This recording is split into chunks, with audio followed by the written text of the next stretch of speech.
Assalamu alaikum warahmatullahi wabarakatuh. Hope you're doing well.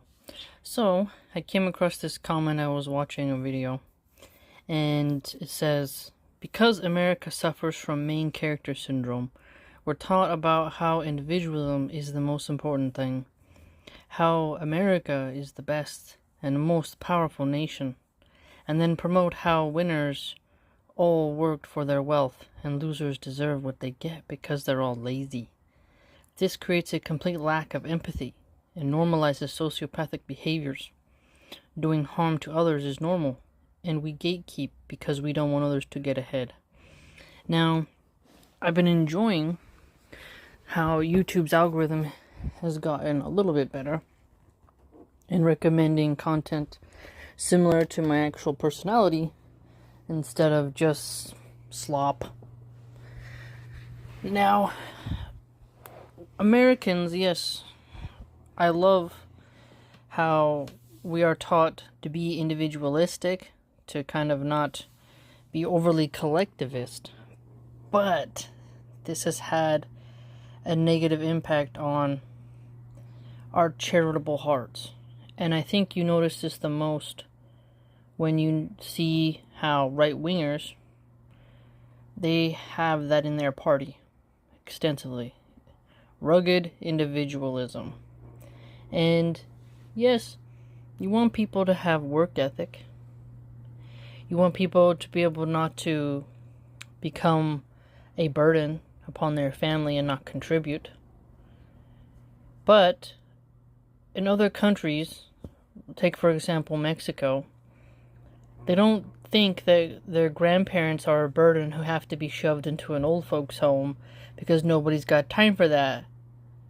You notice in America, grandparents are going on cruises, not helping out with the grandchildren, and then when those people get older, the children put them in an old folks home because they can't be bothered. And so it's all about me, I. And there isn't this tribe unification, this sort of, we're a family, we're going to stick together. I notice this a lot when it comes to my mom's mom, so my maternal grandmother's side of the family. My grandma came from a very large family. She has like 9 other siblings. One of my aunts, my great aunt, she has 12 children. She's got a bunch of grandchildren.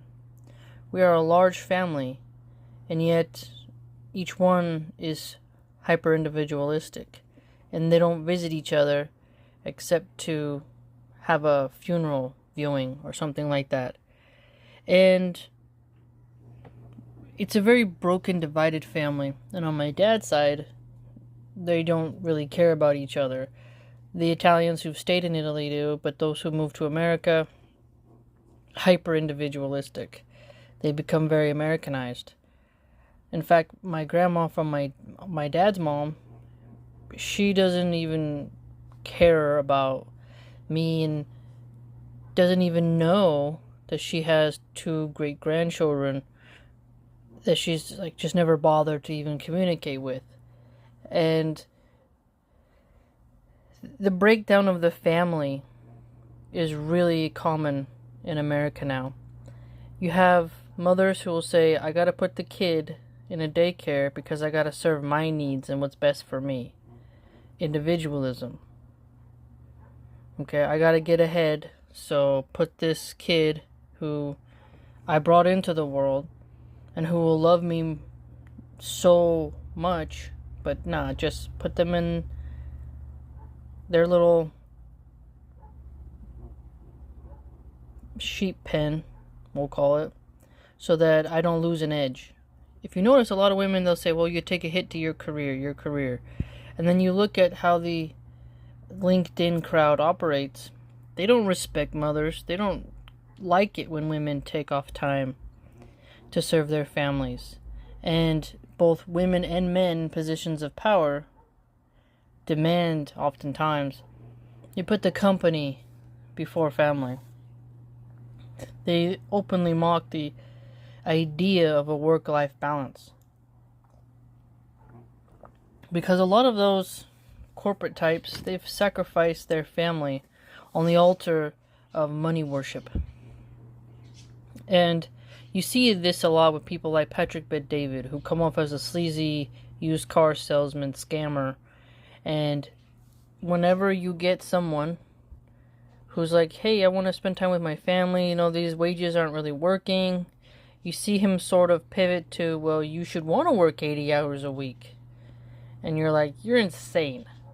You're insane. That's unsustainable. And so this sociopathic behavior is common, I think, in a lot of people. That's why I think the hippie in America is so demonized. Where they're like, yeah, communist, you hippie. And you're like, well, what does the communist really represent in the mind of some? Not all, but in the mind of some. Is somebody who overly shares. Who has this sort of love angle. Then the other side of the communistic angle is brutal force, redistribution of wealth, and big government. And so America having this sort of spirit that it started with of you have a chance to make your lot in life and decide what's best for your family. But those people, they were able to have more space. Land, a porch, a backyard, a front yard even. Not as much of a nanny state, forcing them to behave a certain way. And the school atmosphere was quite different. Now, schools feel more like giant prisons. They're giant daycares. The teachers are really becoming less and less qualified. Where they're catching more and more female teachers doing gross things with the male students. The fact that America cannot preserve their schools, and when you look at from shooters, and when you look at these mentally ill individuals who go and attack these schools, they're very nerdy looking. They're an outcast. They were hurt by someone. They felt like there's no other way out, and they want revenge on the school.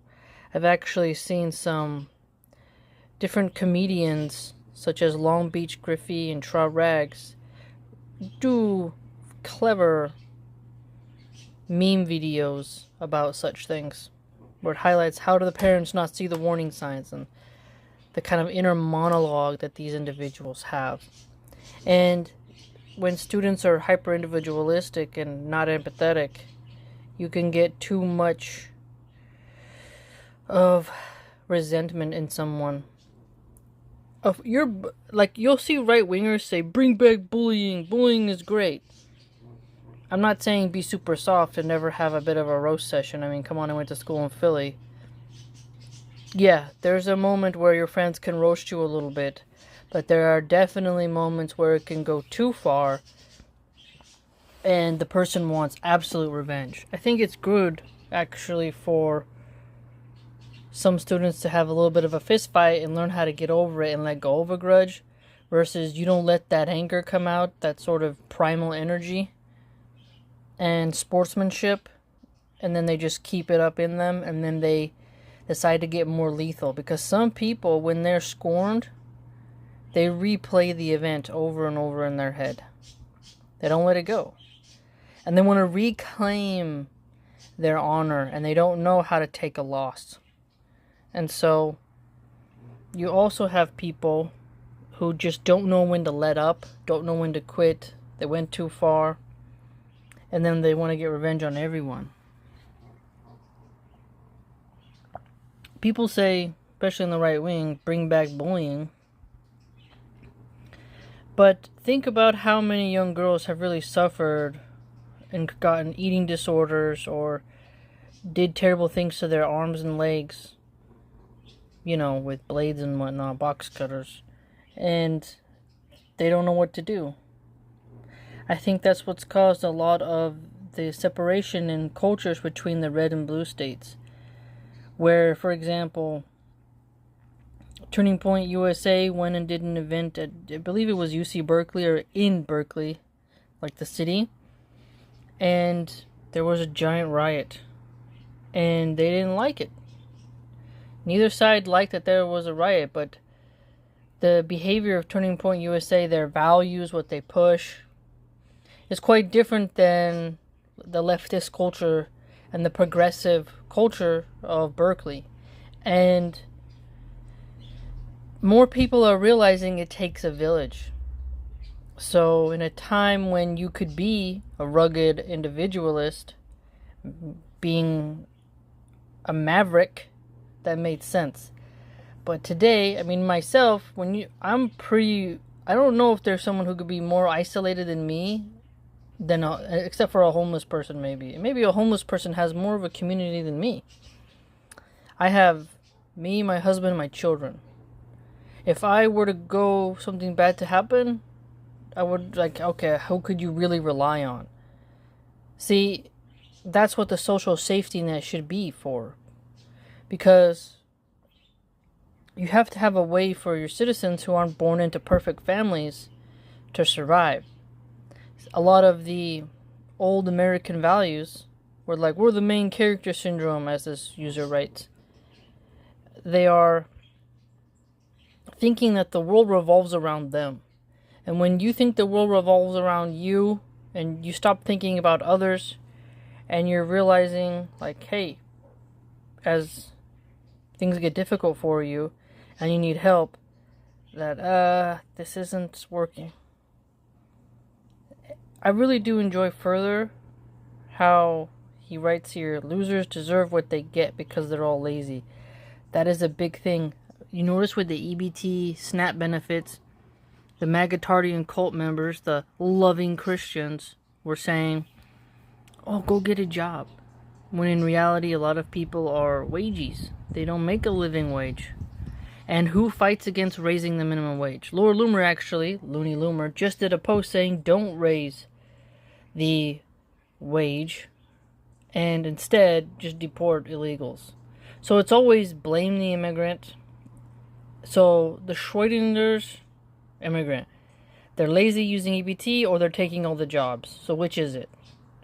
Oh, you mean that people can work jobs that don't make a living wage and still need food assistance and help? Oh, you mean there can be people working over 40 hours a week, and then when he's at work, the mom's raising the kids, or the daycare's raising the kids, these kids become street rats, hoodlums, and then the people turn around and say, where are your parents? Your parents are at work. Who's watching the kids? Grandma's in the old folks' home. Aunties over there, uncles over there. Everyone's individualized. We're all atomized. We are all alienated from ourselves and from each other. And when you live in apartment buildings, someone did a social experiment. When a certain population gets to be too high, eye contact is avoided and people just have to try to survive. This sort of mass sardine beehive energy doesn't always work with humans. We're not the ants. We have to have a little bit of smaller circles. How much can you really keep in contact with people? And then how much can you really give to your neighbor? And how do you keep peace with your neighbors is very difficult. If it was easy for neighbors to get along, there wouldn't be so much shootings. There wouldn't be so many shootings. Because people would be like, oh, that's so-and-so, that's this and that. There'd be peacemakers. But people are like, I don't even got time to socialize. I get very little time to myself. I ain't got time for that. And a lot of mind your business is in America. So, main character syndrome, rugged individualism, mind your business, get your nose out of it, winner take all, chase money, and then dog eat dog mentality. New immigrants don't really see this because they kind of just get excited about being able to have more access to sin. But once you've grown up in the belly of the beast, you become sort of desensitized to the hedonism, and then you just realize all the rot around you. So you can't blame the newly arrived, like Patrick Bet-David and a couple of those people, those style of people. They come to America and they're like, oh, this is amazing. Hey, we got some good hospitals, don't get me wrong. I think the landscape is actually beautiful. rather than the culture. The new culture, that is. But when they start to see their children change, to become more Americanized, to become more individualistic, greedy, money grubbing, spiteful, then you start to think of the homeland. Hospitality, small living, slow going life. It's changed. It's really quite different, isn't it? I've analyzed a lot about like my behavior, what I grew up with, and when I first moved to California, people would ask me, like, where are you from? Like, are you conservative? Because I had this sort of energy to me. And I was like, how do they know that? How did they know that? And they could tell by the way I acted. And I was like, oh, they can see something I can't. And then when I lived in California for a while, as I still live there, but I'm saying as the years went on, and then I went back into my old stomping grounds, you see that they see that I've changed. Go, you're very California, like, you've gotten, like, more foodie, you've changed. And you're like, wow, traveling really does influence you and make you see different things. So, may Allah subhanahu wa ta'ala protect us and help us to have more empathy towards others. Ameen.